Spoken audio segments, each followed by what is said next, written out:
everybody. It's Stephen and Walter here for So Chatty, episode number 59 for May the 20th, 2022, the start of the long weekend here in Canada, the Victoria Day weekend, the unofficial start of summer, where everybody will be flocking off to their cottages to get them all set up for the season.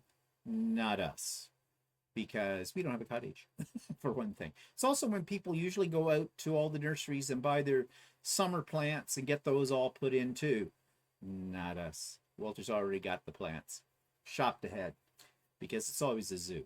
So, anyways, what have we been up to? Well, Walter has something to show us. What do you have to show us, Walter? I'm working on a shirt. I'm not quite done. I just have a couple of things I have to finish with it. So, this is my shirt. Right now, it's a man's caftan. It's You have trouble with cameras, don't you? Yes. it's okay. So I've got it almost done. I got to put buttons on it, of course. I have to sew up the sides, and I have to do the base. I have to do the hem first before I do the sides. Oh, is that for those more full-figured gentlemen? Yeah. Yeah. And you've got two tones on it. The Yeah, collar I've and your got the cuffs. collar is a different color than and the cuffs are too. Now the cuffs aren't hemmed yet, right? No, Or because they're yeah, part yeah. of the side seam. 'Cause I was going to say they look really big, but Yeah, they're part of the side. oh, seam, okay, I so. see how that works. Oh, very nice. And what's that fabric called? That's a good question. I bought that in Portha Quilting. I don't know what the name of the fabric is though. Oh, it's kind of nice. It's Yeah, what, it's leaves? Blue leaves. It's sort of like fern leaves, or what do you call it? Pineapple? No, No, I don't know what kind of leaves those are. They're Sort kind of a of fern. palm type. Or palm, yeah, that's palm what they are. leaves, yeah. Kind of palm leaves. Oh, very summery. Very nice. It'll look gorgeous on me. He probably didn't make it for me. Probably made it for Well, who knows? It was part of my class to make one, so I thought, well, I don't know. You know, we should be more economical on these, because since we both wear the same size shirts, why we just hang them in one central closet and we just wear them interchangeably? No, I don't like that. What's mine is mine, and what's yours is mine, and that's just the way it's going to be. Okay, so that's all you've done. That's it. That's well, yeah, that and I don't know. That's all I've done sewing this year. This fall. You did some gardening though, didn't you? Or Yeah, I've got started? stuff to do gardening. I got stuff to do outside. I got to cut the lawn too and everything. So. Oh, busy, busy, busy. Like, And I've been busy going to dentist. oh yes, yes, but we're saving that for Stephen and Walter live. We'll tune in on Sunday. We'll hear, so you can hear the full ongoing saga of Walter's fun times with dentists and dental surgeons. But that's not the scope of this video. So moving on, my projects. Okay, so I have. Oh, I don't know if I can show it. Yes, I can. I just have to find it. Give me a second here. It's here. Oh, there it is. Okay. Let me tune into that. Okay, so this is, they call it Modern Curves quilt. It's just a simple Drunkard's Path style quilt. Well, they're Drunkard's Path blocks. TWQ, the Quilter's Way. Oh, it's TQW, the Quilters Way, which is a group you've heard me talk about before. It's a paid membership site run by Kim Jamieson Hurst out in Calgary, Alberta, Canada. And I belonged to it since it started. And right now we're doing this little project where we're trying to learn how to sew curves and put this simple little quilt together. Well, of course, I worked ahead. I've done curves before. They're not my most favorite thing. And to be honest, sometimes when you make curves, you will have pieces left over. When you're sewing into the square, that other curve, it's not an applique, it's a pieced project. So there are some tricks. And you can have pieces not match up completely the way they're supposed to in the block. However, and there are different ways to sew these.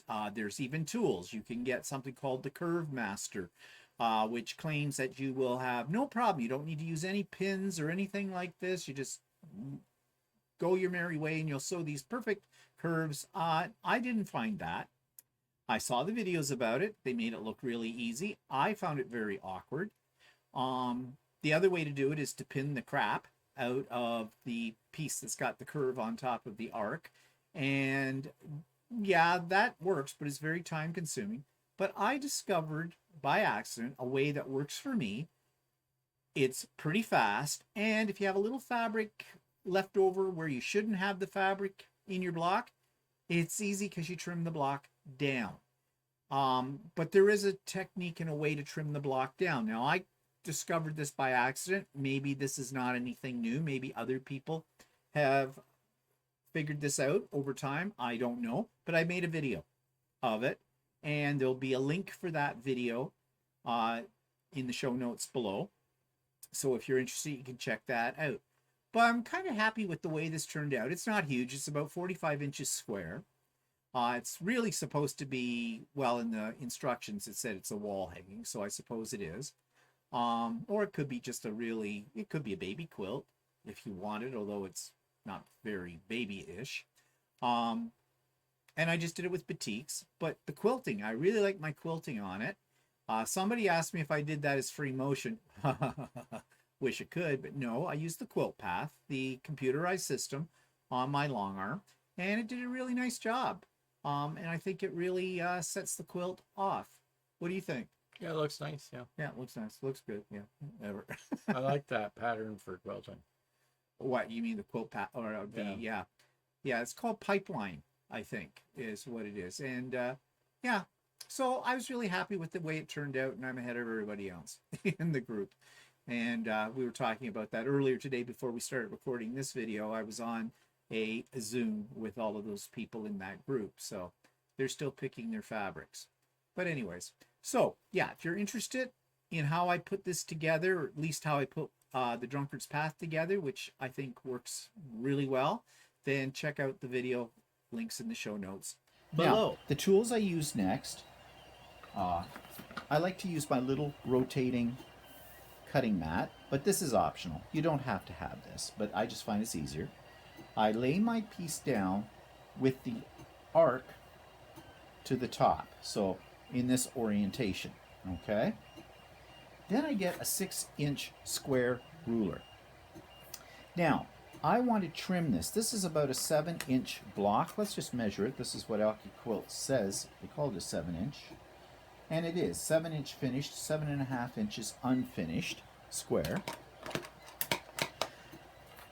But I want a 6.5 inch for my purposes. And what I'm about to show you is going to work with a 6.5 inch unfinished, 5.5, 4.5, 3.5, etc. down out of this piece. Of course, you're going to have more waste, and if that bothers you, this may not be the method for you.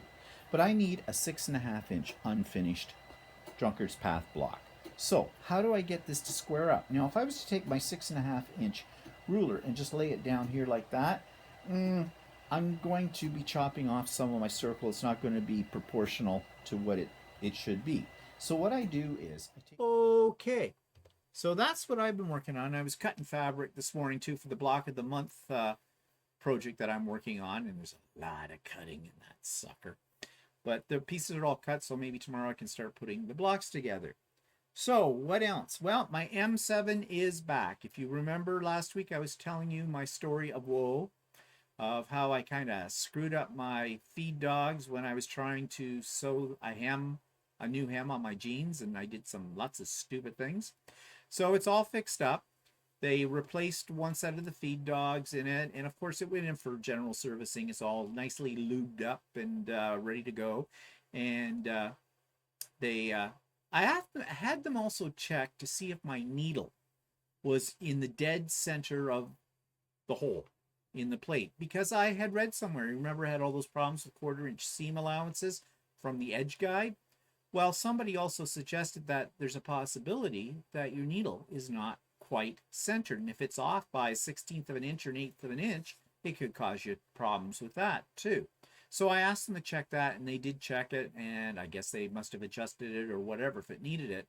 But really my problem was, of course, that edge guide, and I'm not using it now, and I'm happier for that. I'm not using it at all, and things are going, this quilt that you see here, all done without that edge guide for the 1/4 inch foot. Just did it along the edge of another 1/4 inch foot, a regular 1/4 inch foot, and worked no problem. Now, there weren't many intersections on this to really match up, so, you know, that's the other thing. But it all came out, the measurements that it was supposed to come out. So that's a good thing. So my baby's back, and I'm happy to have him back and get more work on him. You may be asking, so what did you sew this on if you weren't using your M7? Well, I have my Skyline S7, and that's what I used. So I was never down, but I prefer using the M7. Better machine. And speaking of it, we saw in person live the M17. You know, the Janome sewing machine, that's the combo. It's an M7 with a huge embroidery It is massive. attachment. It is really big.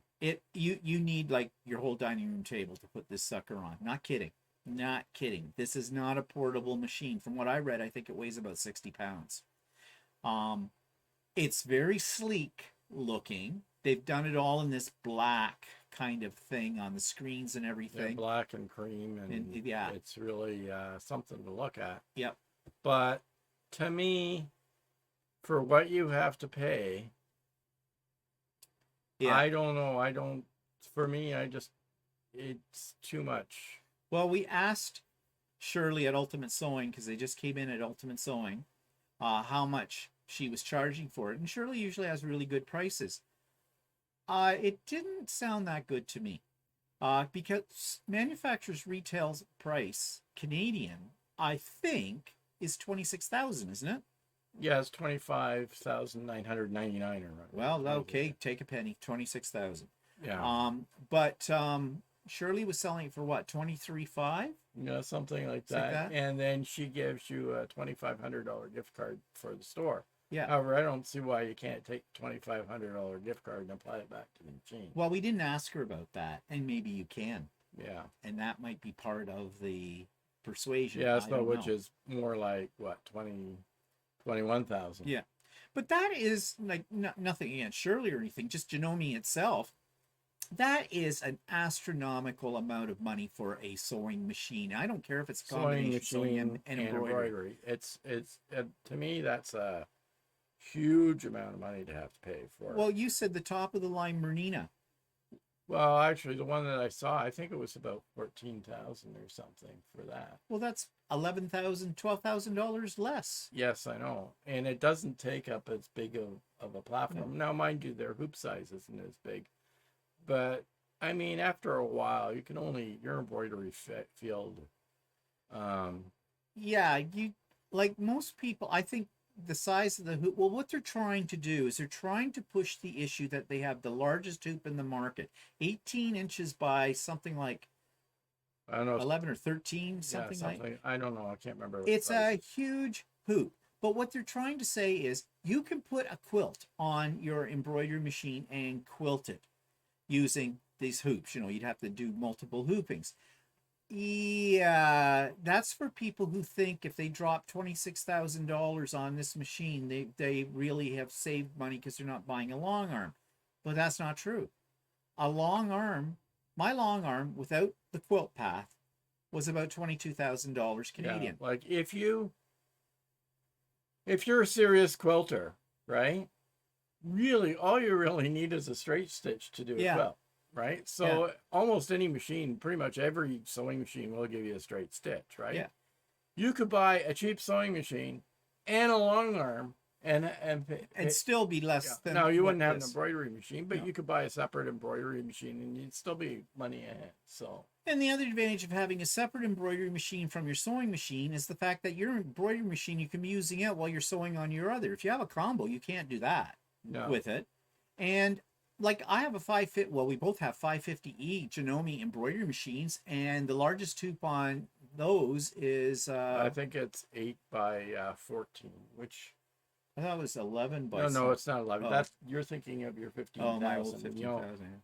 It's not big enough to width-wise. No. So I think it's 7.9 by 14 is the largest hoop. But you want to know, I seldom use that big a hoop. And there's a problem with using the bigger hoops. And Janome addresses this. The bigger your hoop, the more things you have to clamp down whatever you're putting in it, especially if you're going to try to put a quilt on it. It comes with magnetic clamps. And they say the hoop is made from a carbon Carbon based sort of thing that's supposedly stronger than steel. Yeah. Well, that sets up a red flag for me. That means that there's going to be a whole lot of tension put on that hoop if you're going to use it to quilt with. And there will be. I know, I have done it. I have actually quilted a quilt in the hoop on my old 15,000 Janome. And I can tell you this, it was a pain in the butt. Because you got to find your stop and end points, and nothing ever lines up because, you know, your fabric in a quilt shrinks. It compresses as you're quilting it. So your first block will go fine. No problem, because you don't have to match it up anywhere. But if you have to match up, if you want to edge to edge design, you're never going to get it perfect. Never. I don't care what anybody says. You can't, because you can't compensate enough for how much your fabric will stretch and compress in the quilting process. But that's what they're doing. They're pushing this as a quilting machine, as a quilter, like a long arm, but it's not a long arm. They're also, you know, another selling factor for this from Janome's point of view is, look at this. You can quilt without getting a long arm, and it doesn't take up as much space, not nearly as much space as a long arm, because that's the other consideration. Yeah, I mean, and that is a consideration for a lot of people, because a long arm does take up a lot of space. But you find me a video, and well, yeah, it's just come out. Maybe they will have one. But you find me a video anywhere that shows somebody doing a queen size quilt in the hoop on an embroidery machine. Anywhere. They're all doing baby quilts, or they're just showing you on a little sample sandwich. I mean, it's great if you do a lot of table runners, but yeah. Actually, I have a video. I did one back with my 15,000, and there's a lot of cursing and swearing in that video, because it was not an easy job. Far from it, really. Yeah, so you've got this humongous sewing machine that is not portable. You can't take it with you anywhere. It's like impossible for you to take it anywhere with you. So you need a second mortgage to pay for it. It takes up a whole table. Yeah. And yeah, it's got lots of features. It actually has a stitch regulator on it. Yeah. Too. It's got a laser. Lots of features on it, and yeah, I'm sure it'll sew fantastic and everything else. But in my way of thinking, it's a lot of money to buy for a sewing machine. In my way of thinking, for $26,000, this thing should cut your fabric, put your pieces together, piece it, quilt it, layer it, baste it. I mean, if you're somebody where money is no object, well, then this is the toy for you. But not for me. No. Also, I just don't trust, as you've heard me say several times before, I do not trust, after my experiences with combination machines. Now, there will be those of you out there that probably have Berninas and their combination machines, or other ones as well, and you've never had a day of worry. It's worked like a charm. And I'm happy that it is. But for me, it did not. It did for a while, but then when the timing went out on it and I had to have it adjusted, then from there on, it just was downhill all the way. So, no. But it's a really nice machine to look at. I can tell you that. It is the Lamborghini of sewing machines, at least in terms of the way it looks. So we'll see down the road. It's pretty new. We'll see how in a year's time, anybody who has one, see how much in love they really are with that machine. And you know, if you're spending $26,000, you can convince yourself that you are always in love with that machine. I am sure, because what's the alternative?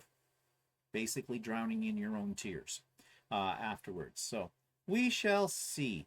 But anyways, we saw it. There it was. We were in the presence of this godlike device. Okay. So speaking of toys, and that. So just when I thought I had every cube in Accuquilt, Walter says to me, did you know they have a 5-inch cube now? No, I did not know. So I immediately went on to Kawartha Quilting and Sewing to see if they had it in stock. Well, they're restocking it, but they have it listed on their website. So I will get my hands on it, but I'll wait till they get them back in the stock, and I'll wait till they have another sale on them, and then I'll buy the 5-inch cube. So just when you thought, so that would give me I've got the 12-inch, the 10-inch, the 8-inch, the 9-inch, the 8-inch, the 6-inch, and the 4-inch. And of course, they'll probably come out with a 7-inch. Probably in the middle of all of this. Yeah, you can't keep up. I already have a list of dies from Accuquilt that I would like to get my hands on eventually. But, you know, if they were like $20 a piece, no problem. But most of them are averaging out to about $200 a piece. So, yeah, expensive. But I did buy, though, as I've already said, for that quilt that I showed you, I bought the Drunkard's Path Accuquilt die for it. But I bought the 7-inch. Now, they have other sizes as well. But I bought the 7-inch at the time. And now with my method that I've got the link in the show notes below for, you can use that 7-inch Accuquilt die to cut your pattern pieces, and then you can cut them down to whatever size you really need using the method that I show. Is it a waste of fabric? Yes, it is. So I've come to the conclusion with Accuquilt, no matter what you're cutting, it is not efficient in the use of the fabric on a lot of the dies. It's not that much of a waste, but for those who really, you know, save every little crumb and want to, you know, the kind of people who go into a quilt store and the pattern says you need 0.7 of a meter, and they say, I want 0.7. I don't want 0.8. I don't want 0.6. I want 0.7. And so, yeah, you're going to find that the Accuquilt is going to waste some fabric. But I look at it, the trade-off is the speed in which it cuts and the accuracy it cuts. So in my way of thinking, I can live with a little more waste to get those two features out of it. But to each his own with that. So, I do have another demo that I put up today. I showed how I layer a quilt and baste it using the long arm. And I'm telling you, that in itself just makes a long arm so worth the money, because you don't have to get down on your hands and knees on a floor. You don't. I used to do it that way, and I couldn't get back up usually after that. Then I had all these folding tables that I had laid all out, and I put it on that, and it still would take me for say a full-size quilt 3.5 hours to layer it and to baste it. And I was using spray basting, and then I went to pin basting, and it was horrendous. You know, you just looked at your quilt tops and they're piling up and going and say, did I really want to do these?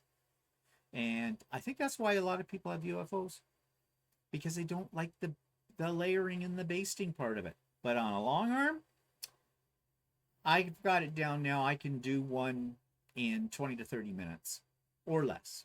The trickiest part, and as you'll see in that video, is making sure you can find, if you want to use your scraps of batting, trying to find one that fits without having to Frankenstein it together, because you're going to have a lot. We're talking about waste here with the Accuquilt. You have a lot of waste when you use batting on your long arm too, because you got to have more of it than top. Well, how's the Accuquilt cause you to have waste for batting? Not waste for batting. I meant waste for fabric for that. Okay, yeah, waste for batting on long arm. Whatever. Am I not being clear enough for you, or did you just tune out like you often do? Yeah, I know I tune out. Yeah, you do. You yap. That's all you do. Well, why don't you just interject here with a few things? Let's hear words of wisdom from you. I'm just listening. I'm here for the ride. Yeah, read my lips. Guess what word I'm spelling? It starts with F, and it's not fire truck. Yeah, okay, whatever. There's a critic everywhere. My show, my rules, my sandbox. Yeah, whatever. Okay, you're just on here because you're eye candy, apparently. Yeah, because you get better ratings with me on it. Yes. But that's okay. I'm not too proud to say that that's part of the reason. Yes, right. Yeah. Everybody loves you. You're such a sweetheart. Yeah, I am. Never mind. Well, you know, if it's everybody not tells me that. Yeah, well, who is this everybody? I haven't met them yet. Okay, moving on. So there is a link to that little demo on there as well if you're curious as to how I do that. Okay, so main part today. Want to talk about something that's pissed me off. I'm going to switch over to this here so you can see. And some of you are probably very aware of this individual. His name is Jamie Wallen, I believe. That's how you say his name. And he is a long arm quilter, and he also has a fabric store. And his fabric store is called Quilters Apothecary. Here it is here. And one of our subscribers recommended his YouTube channel, which he has a YouTube channel of the same name, Quilters Apothecary. So I checked it out, and I'm going to review his channel actually next week on the Idiot Quilter. But it's worth checking out. And I've put a link to it in the show notes below, and I've also put a link to his store. And he sells a lot of interesting fabrics. And they're fabrics that really you don't see every day. Now, I'll give you a little preview here. Like, these are Aboriginal. They are Australian, I think. Yeah, they look like Australian. Yeah. Some of these I have had before, like this line right here. I think that's from Northcott. Yeah, it's Northcott. I've had those ones. And if you click on the links, you can go in. There's more in the collections. But he's got some really pretty and interesting fabrics, some interesting panels. Now, this line I saw called In the Beginning, and I really liked it. So I decided, and his prices aren't bad. So I'm looking at this, and he tells you how many he has in stock. Now, he doesn't stock a lot. I think what he does is every now and then he buys a bolt. And you can go on his YouTube channel and he'll preview them all. And that's where I saw this line. And I really liked it. I thought it was really quite colorful, something a little different. He says it's $6 from $6 USD. I am not sure where that comes from, because let's go into this one. This is one that I actually bought. Suddenly now it says $11 USD. Its length, you can get it in 36 inches. Well, maybe the 18 inches. What's the price there? That's where it's $6. 18 inches by width of fabric. Well, that's half a yard. So, okay, so if you bought a yard, which is 36 inches, it's 11, so it's $1 less than doubling it. So I guess that's where that comes from. He also has this pay in 4 interest-free installments for orders over $50. Well, some people do that. I know. I've seen that on other clothing fabric stores and stuff like that. They have you can pay installments. Yeah. So, he's in Michigan, apparently. But anyways, I thought even when you do the conversion to Canadian dollars, that's about the average going price here in Canada. So the kicker here was shipping. So now I don't know if I'm going to be able to find that in here, because I think I have to check out to see that. And it's a little, I found his website a little cumbersome for navigating in it. Not horrible, but a little bit difficult. So anyways, I bought 4 fabrics and a charm pack. So I bought 2 yards of each. So my total in US dollars came to around $135, something like that, in US funds. Then there was the shipping on top of that. And now this is where I should have seen a red flag. Okay. He ships internationally. He's just started shipping to Canada, according to something that was on the website. And it's by UPS. First of all, I don't like UPS. I try to avoid UPS when it's international. To Canada, especially. To Canada, because they double dip you. For some reason, most of the time when you order from UPS and it's coming to Canada, you get kicked with duty. Plus, you have to pay a brokerage fee because they do the processing of it all. And it's not cheap. But I thought I would take a chance, because not every place that I have ordered from in the States that sends it up by UPS do I get nailed with that. there was no indication on this website this is what was going to be, because if there had been, I wouldn't order, and I won't order from him again until he changes how he ships it. I mean, if he goes to USPS that way, I would consider it, but no. And here's why. So it was $160 Canadian for my order, which included the initial shipping. I got an email today from UPS, it's already been sent out, that I owed them an additional $55 Canadian for brokerage and for duty. And I printed out the bill for this, so I can tell you what the breakdown is. The UPS was charging me, UPS customs brokerage charge was $37.44. Or charges. No, wait, there's one here that says import charges, $33.40. Then UPS customs brokerage charges, $37.40. Then government charges, $16.86. Then there's brokerage, there's tax on brokerage, $4.34. So the total came to $54. Oh no, and then there was another $16.86. None of these numbers are all adding up.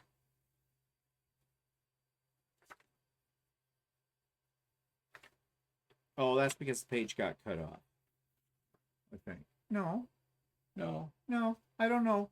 Anyways, it came to a total of $54.60 Canadian.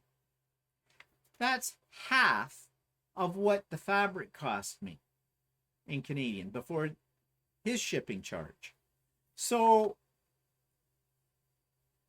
my fabric that is valued at, they say the value for duty was $129.69 US, I would imagine. No, that would be Canadian. See, even at $129.69, your charges for duty should have only been $16.90.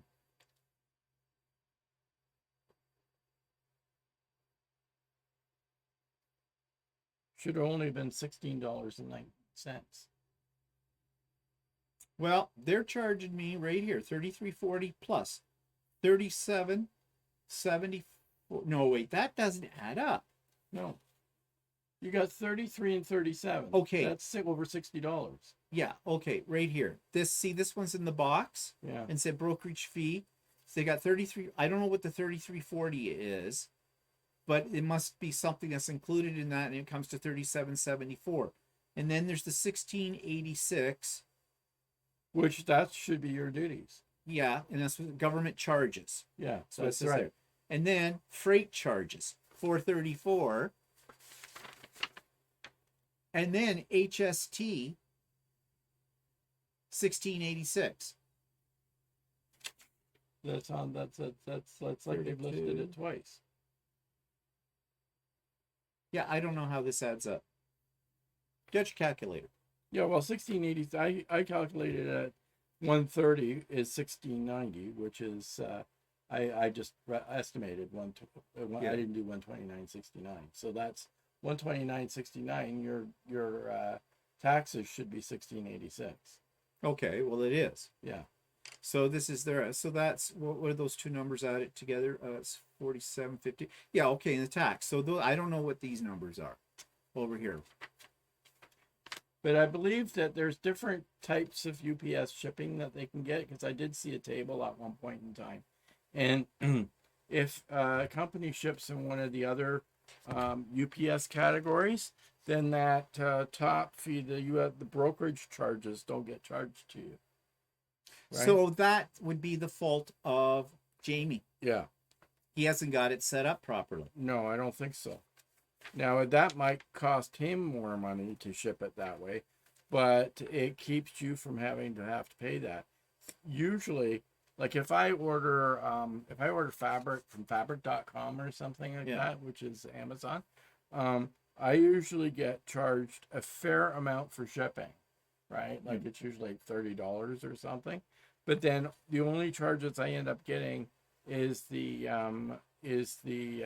duties on that, which And even Missouri Star Quilt. Yeah, Missouri Star Quilt does something different for Canadians.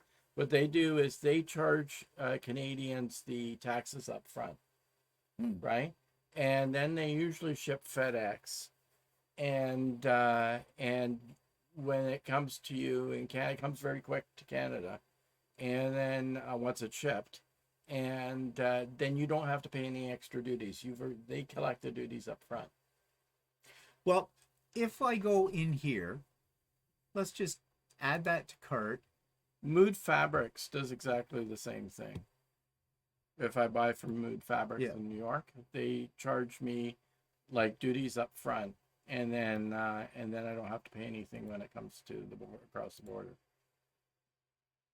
See, what I don't like is he doesn't, at least I can't find it on here anywhere where he talks about, no, you see, now this is going to go into my pay account before I even see the shipping. Now it comes back to his website so you can finalize it.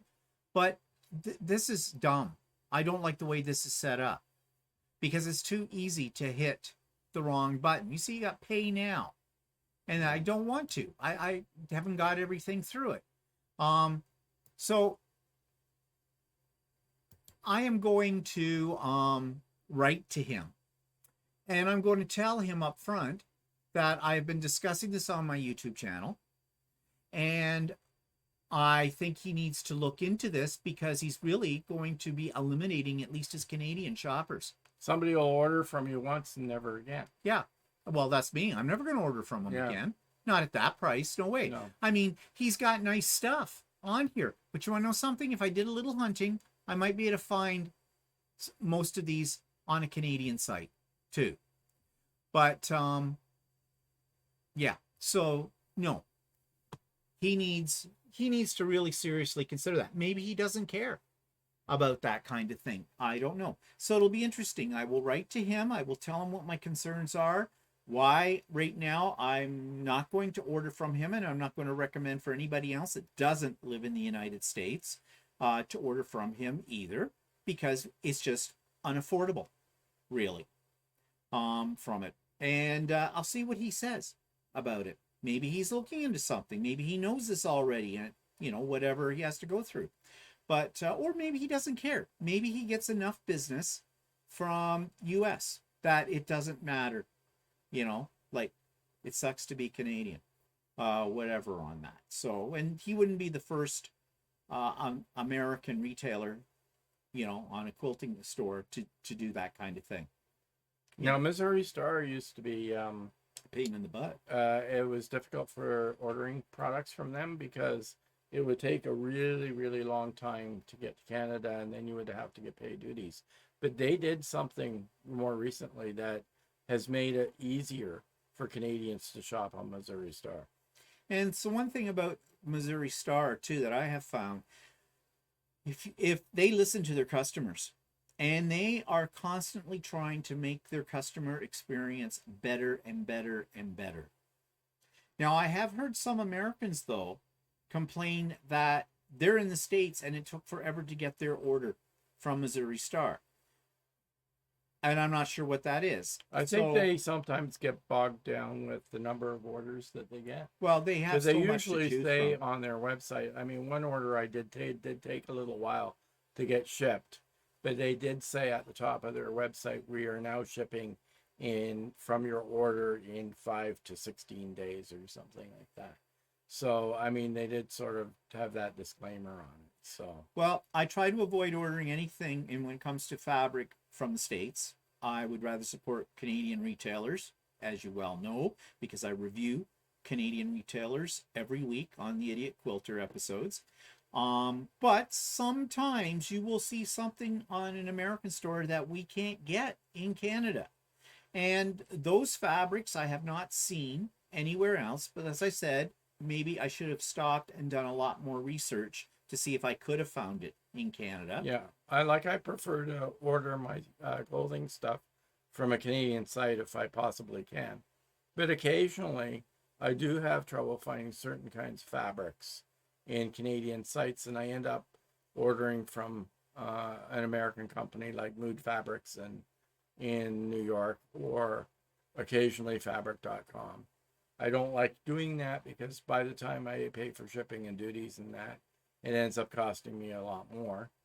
But it's just the fact that I can't find comparable fabrics from a store in Canada. So Yeah. And I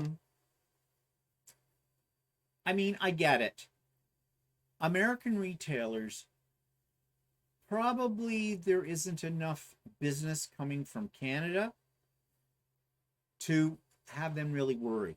I mean, America has what, over 330 million people in it. We have 33, 34 million Canadians in it. Our market is a tenth of what it is for the American market. So, we're not a priority with this, which just means that Canadian retailers have to get on the ball, especially quilting stores, and get more stock in, more interesting stuff. Of course, then probably wherever they have to get it from probably puts the price up. And we're Canadians, we're cheap. We don't spend the money. So whatever. But I think that I need to write to him. Am I pissed off? Yes. Am I pissed off at him? No. he probably doesn't really realize. He probably has no idea about this.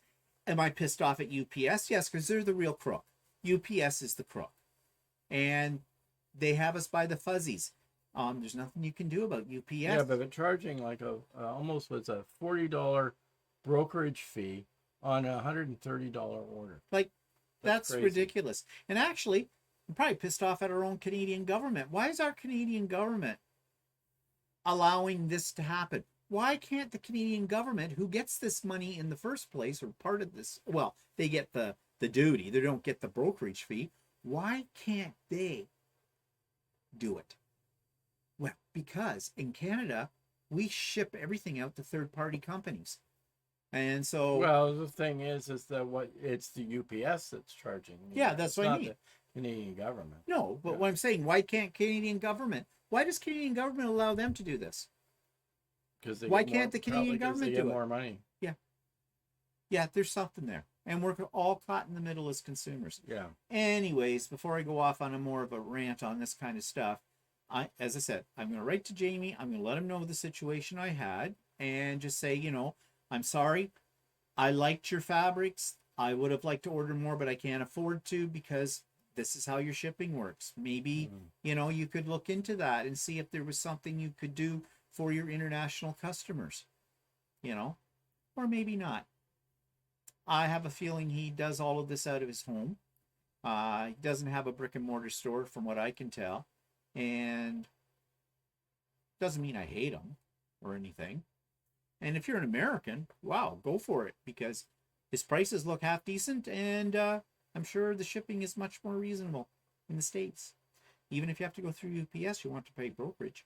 So anyways, such is life. And when those fabrics arrive, when they're supposed to arrive next week, I will be showing those either on an Idiot Quilter episode if they come in time next week, or possibly here on So Chatty next week. We shall see. Okay, one thing before we finish up here, because I think unless you have something that you more to come to mind that you want to talk about, nothing. Okay, I did do a little teaser. I'm just looking here in my notes on my screen to make sure I'm not telling you a lie.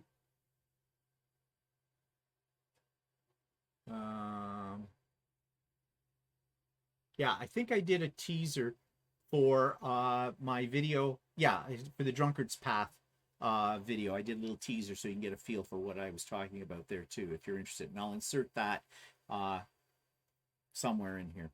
I've kind of skipped over where I was going to put it, but I'll make it work. Okay. All right, that's enough from us. So, hope you have a good weekend. If you're Canadian, I hope you have a good long weekend. For us, being retired, every weekend's a long weekend.